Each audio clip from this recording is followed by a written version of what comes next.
Scientists have hypothesized that algal blooms are getting worse in lakes because of climate change. And that makes a lot of sense because algae really like it warm, and certainly the atmosphere has been warming. And in addition to that, when there's lots of rain, which happens with climate change in some areas, that's bringing nutrients from the land into the lake, and the algae really need that to grow.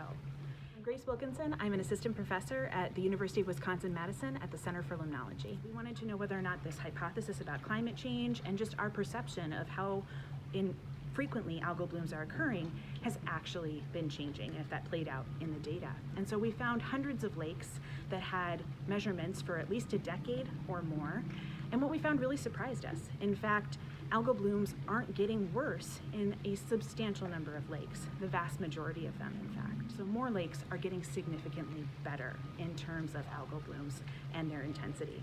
And so that was really a surprising result to us. For those few lakes where things are getting significantly worse or significantly better in terms of the algal blooms, was that it was precipitation or extreme rain events that were having a really large effect.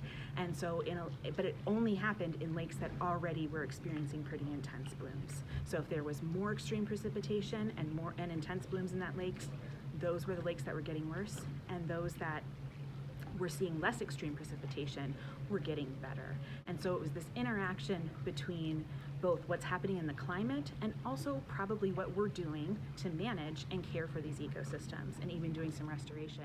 So the things that we're doing that we can do in both the watershed to reduce the nutrients that are coming from the landscape into the lake, as well as things that we're doing in the lake to try to manage those nutrients, because the algae really need those nutrients to grow, are all ways that we can reduce algal blooms. And so we did find evidence for the lakes that were getting significantly better that there had been active management and restoration of those lakes happening. So our actions attempting to reverse these trends. And we found some interesting evidence, anecdotal as it was, that perhaps those efforts are actually paying off.